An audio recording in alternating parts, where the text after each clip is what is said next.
నమస్తే, welcome to our channel. నేను మేసిరి. జగన్మోహన్ రెడ్డి గారు అయితే ఏపీ మీద ఒక బ్రాండ్ వేశారు. అయితే దీన్ని అధిగమించి చంద్రబాబు నాయుడు గారు ముందుకు ఎలా వెళ్తారు, ఇంతకీ జగన్మోహన్ రెడ్డి గారు వేసిన బ్రాండ్ ఏంటి? సో ఈ అంశాన్ని మనకి వివరించడానికి మనతో పాటు ఉన్నారు ప్రముఖ senior journalist, political analyst CS Rao గారు. నమస్కారం. నమస్తే.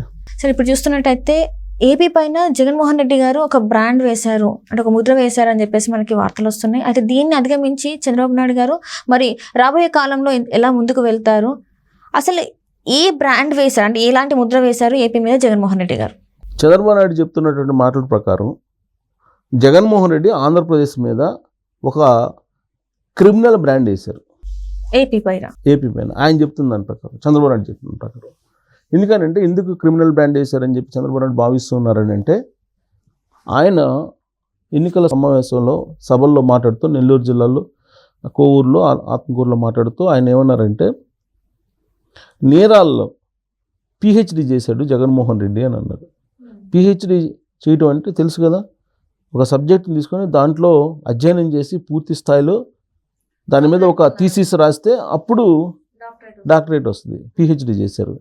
అలానే ఇప్పుడు జగన్మోహన్ రెడ్డి నేరాల్లో పిహెచ్డి చేశారు అని చెప్తూ ఎలాంటి నేరాలు చేశారు, ఆంధ్రప్రదేశ్లో ఎలాంటి నేరాలు చేయించారు అనే దాని మీద ఆయన వివరణ ఇస్తూ, జగన్మోహన్ రెడ్డి ఇప్పటికే ఆయన మీద దాదాపు 30 కేసులు ఉన్నాయి. ఆ 30 కేసులు సిబిఐ అలాగే ఈడీకి సంబంధించినటువంటి కేసులు ఉన్నాయి. 30,000 కోట్ల రూపాయలు ఆయన దోచేశాడని చెప్పి సిబిఐ షార్ట్ షీట్లోనే ఉంది. ఇది కాకుండా ఇప్పుడు 2019 నుంచి ఇప్పటి వరకు ఆయన దోచేసిన సొమ్ము లక్షల కోట్ల రూపాయలు ఉంది. అందుకే ఈయన గంజాయి మొత్తం రాష్ట్రాన్ని మయం చేసేసాడు, యూత్ని గంజాయికి బానిసలను చేసేసాడు. అంతర్జాతీయంగా డ్రగ్స్ ఎవరైతే ఉన్నారో మాఫియా, వాళ్ళతోటి సంబంధాలు పెట్టుకుని డ్రగ్స్ను కూడా ఆంధ్రప్రదేశ్కి డంప్ చేస్తున్నారు. ఈ విధంగా జగన్మోహన్ రెడ్డి నేరాల్లో పిహెచ్డి చేసేసాడు. ఆ పిహెచ్డిని ఆంధ్రప్రదేశ్కి అంటగట్టాడు అని చెప్పి ఆయన తీవ్రమైనటువంటి ఆరోపణలు చేస్తున్నారు చంద్రబాబు నాయుడు జగన్మోహన్ రెడ్డి మీద. అసలు జగన్మోహన్ రెడ్డి ఎక్కడ చదివాడో చెప్పాలి, వాస్తవంగా అసలు చదివాడా చదవలేదు, ఎక్కడ చదివాడో చెప్పాలని కూడా ప్రశ్నిస్తున్నాడు. ఈ జగన్మోహన్ రెడ్డి చదువు మీద మొదటి నుంచి కూడా అసెంబ్లీ లోపల, అసెంబ్లీ బయట కూడా అనేక సందర్భాల్లో చర్చనీయాంశం అయింది. ఎక్కడా కూడా ఆయన ఇదిగో నేను పలానా చోట చదివాను, ఇదిగో నేను ఈ సర్టిఫికేట్లు నావి అని చెప్పి ఎక్కడా చెప్పలేదు. కాబట్టి ప్రతిసారి అసెంబ్లీలో ఏం చెప్పండి, నేను ఫస్ట్ క్లాస్ స్టూడెంట్ని, హైదరాబాద్ పబ్లిక్ స్కూల్లో చదివాను, పోయి ఎంక్వైరీ చేసుకోండి అని అన్నాడు. ఆ తర్వాత గ్రాడ్యుయేట్ ఎక్కడ చేసావా అంటే చెప్పట్లా. అసలు గ్రాడ్యుయేట్ చేశాడా లేదా, అసలు 10th క్లాసే ఫెయిల్ అయ్యాడని చెప్పి తెలుగుదేశం పార్టీ వాళ్ళు అంటారు. అసలు నీ చదువు ఏంటి చెప్పమని చెప్పి అడుగుతారు తెలుగుదేశం వాళ్ళు. సో ఇక్కడే అంటే అసలు చదువు లేదు, చదువు లేకుండా చదివినట్టు చెప్తున్నాడు అనేది చంద్రబాబు నాయుడు చెప్తున్నారు. చంద్రబాబు నాయుడు ఎంఏ చేశారు. సో ఆయనకి ఆర్థిక అంశాల్లో, ఎకనామిక్స్ చేశారు కాబట్టి ఆర్థిక అంశాల్లో పట్టుంది. మరి ఈయన ఏం చేశాడు, నేను తిరుపతి యూనివర్సిటీలో చదివాను, తిరుపతి యూనివర్సిటీ నా సర్టిఫికేట్స్ ఉన్నాయి, మీ సర్టిఫికేట్లు కూడా చూపించండి అంటున్నాడు చంద్రబాబు నాయుడు. ఈయన చేసింది ఏంటంటే నేరాల్లో పిహెచ్డి చేశాడని చెప్పి చంద్రబాబు నాయుడు చెప్తున్నాడు జగన్మోహన్ రెడ్డి గురించి. సో అలాంటి బ్రాండ్ ఇప్పుడు ఆంధ్రప్రదేశ్ మీద వేశారు. ఇప్పుడు ఆంధ్రప్రదేశ్ మీద వేసినటువంటి ఆ బ్రాండ్ని అధిగమించాలంటే అది అత్యంత కష్టమైనటువంటి పని అని చెప్పి చంద్రబాబు నాయుడు చెప్తున్నారు. అయితే చంద్రబాబు నాయుడికి ఒక విజనరీగా గుర్తింపు ఉంది. అలాగే చంద్రబాబు నాయుడికి దేశీయంగా కానీ లేదా అంతర్జాతీయంగా కానీ పేరుంది. జాతీయంగా, అంతర్జాతీయంగా ఆయనకంటూ ఒక ప్రత్యేకమైనటువంటి గుర్తింపు ఉంది. ఈ మధ్యకాలంలో ఆయన రాజమండ్రి సెంట్రల్ జైలుకి రిమాండ్ మీద వెళ్ళినప్పుడు దాదాపు 88 దేశాల్లో ఉన్నటువంటి తెలుగు వాళ్ళందరూ కూడా రెస్పాండ్ అయ్యి చంద్రబాబు నాయుడికి మద్దతు పలుకుతూ ప్రభుత్వం యొక్క తీరుని నిరసిస్తూ నిరసన కార్యక్రమాలు ప్రపంచవ్యాప్తంగా ఉన్నటువంటి 88 దేశాల్లో కార్యక్రమాలు చేపట్టారు. ఆ విషయాన్ని చంద్రబాబు నాయుడు ప్రస్తావించారు. అంటే ఏ స్థాయిలో చంద్రబాబు నాయుడికి బ్రాండ్ ఉంది అనేది ఆయన ఎలివేట్ చేసుకుంటూ వచ్చారు.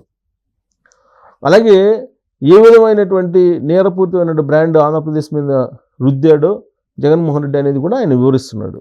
ఇలాంటి పరిస్థితుల్లో ఆంధ్రప్రదేశ్ భవిష్యత్తు ఏంటి అనేది అందరికీ ఒక సందేహం కలిగినప్పుడు చంద్రబాబు నాయుడు ఒకటే చెప్తున్నారు.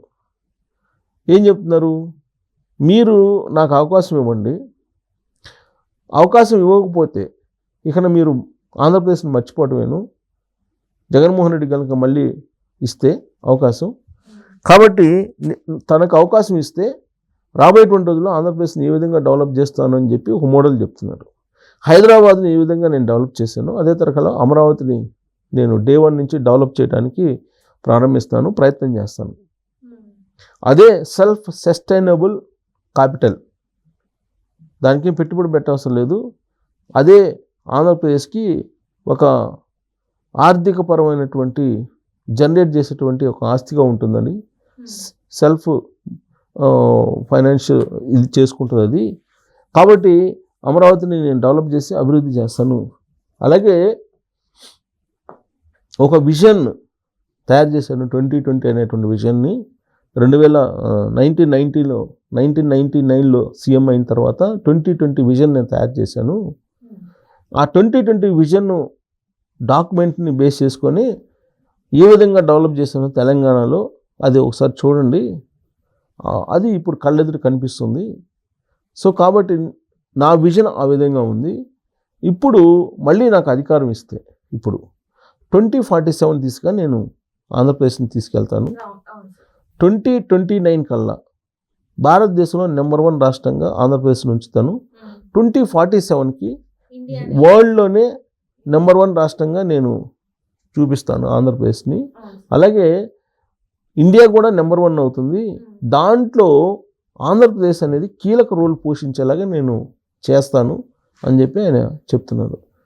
2047 విజన్ని ఒక దాన్ని తయారు చేశాడు ఆంధ్రప్రదేశ్, అలాగే ఇండియాకు కూడా తయారు చేసి ఇచ్చాడు ఆయన. అని కొన్ని ఇన్పుట్స్ ఇచ్చాడు ఇండియాకు కూడా. అంటే 2029కి ఆంధ్రప్రదేశ్ ఎలా ఉండాలి, 2047కి ఎలా ఉండాలి అనే దాని మీద ఒక పూర్తి అవగాహన చంద్రబాబు నాయుడుకి ఉంది. ఆంధ్రప్రదేశ్లో ఉండేటువంటి వనరులు ఏ జిల్లాలో ఏమున్నాయి అనేది కూడా ఆయనకి తెలుసు. ఓ పెద్ద అసెట్ ఏంటంటే ఆంధ్రప్రదేశ్కి విస్తృతమైనటువంటి కోస్తా తీరం ఉంది, సముద్ర తీరం ఉంది. ఈ సముద్ర తీరంలో ఓడరేవులు అనేవి ఒక పెద్ద బిజినెస్ చేసేటువంటి హబ్స్గా మారుతాయి. ఇప్పుడు విశాఖ అనేది ఏముంది, విశాఖలో ఒక ఓడరేవే కదా, ఆ ఓడరేవు వల్లే కదా అంత అభివృద్ధి జరిగింది. విశాఖ ఉక్కు కర్మాగారం, అది ఆ రెండింటి వల్లే కదా దానికి పేరు వచ్చింది. అలాగే కోస్తా తీరం అనేది చాలా ఉంది, సముద్ర తీరం అనేది చాలా ఉంది ఆంధ్రప్రదేశ్కి. ఆ సముద్ర తీరాన్ని ఆనుకొని ఎక్స్పోర్ట్స్ ఇంపోర్ట్స్ బాగా ఎక్కువగా చేసుకునేటువంటి అవకాశం ఉంది. సో తద్వారా ఇన్కమ్ జనరేట్ అవుతుంది ఒకటి. 2, ఎక్స్పోర్ట్ ఇంపోర్ట్ కోసం ఆక్వా ఉంది. ఆక్వా పెద్ద సెక్టర్ ఆంధ్రప్రదేశ్కి. తర్వాత టొబాకో ఉంది, గ్రానైట్ ఉంది, ఇలాంటివన్నీ ఉన్నాయి. వీటిని ఎక్స్పోర్ట్ చేయడం ద్వారా లబ్ధి పొందొచ్చు, ఇన్కమ్ జనరేట్ చేసుకోవచ్చు. వనరులు ఉన్నాయి, వాటిని వినియోగించుకోవచ్చు. ఇవన్నీ చేయాలంటే కనుక హార్డ్వేర్ హబ్ ఏమో రాయలసీమ కడప జిల్లా అనంతపురం జిల్లాలో పెట్టాలి. అలాగే సాఫ్ట్వేర్కి సంబంధించినటువంటి ఏమో వైజాగ్కు పెట్టి ఆర్థిక రాజధానిగా విజయవాడ ఉండేలాగా ఆర్థిక రాజధానిగా, ఆర్థిక హబ్గా, రాజధాని కాదు ఆర్థిక హబ్గా, హైటెక్ అంటే టెక్నాలజీ హబ్గా వైజాగ్, స్పిరిచువల్ హబ్గా తిరుపతి, ఇలా కొన్ని ప్లాన్స్ ఉన్నాయి ప్రతి జిల్లాకి ఏమేమి పెట్టాలనేది. సో అవన్నీ కనుక ఇంప్లిమెంట్ అయిపోతే త్వరగా అప్పుడు నీకు రాష్ట్రం అనేది నెంబర్ 1 అయ్యే అవకాశం ఉంది. ఇదంతా జరగాలంటే పరిశ్రమలు రావాలంటే జగన్మోహన్ రెడ్డి ఇప్పటివరకు చేసినటువంటి బ్యాడ్ నేమ్ ఏదైతే ఉందో ఆంధ్రప్రదేశ్కి, దాన్ని ముందు అధిగమించాలి. దాన్ని అధిగమించాలంటే జగన్మోహన్ రెడ్డి అనే అతను ఇంకా లైఫ్లో జీవితంలో మళ్ళీ అధికారంలోకి వచ్చే అవకాశం లేదు, వైఎస్ఆర్ కాంగ్రెస్ పార్టీ అనేది ఉండే అవకాశం లేదు అనేది నమ్మకం కలిగించాలి పారిశ్రామికవేత్తలకి. అప్పుడే పారిశ్రామికవేత్తలు వచ్చే అవకాశం ఉంది అనేది చంద్రబాబు నాయుడు చేస్తున్నటువంటి అవగాహన ఆంధ్రప్రదేశ్ ప్రజలకి. సో మరి ఆయన చెప్పేదానికి అనుకూలంగా సహకరించి ఆంధ్రప్రదేశ్ ప్రజలు రేపు అధికారం ఇస్తే ఆయన చేస్తారు, లేదంటే ఆంధ్రప్రదేశ్కి ఇవే చివరి ఎన్నికలు అనుకోవచ్చు. Right thank you so much. Thank you.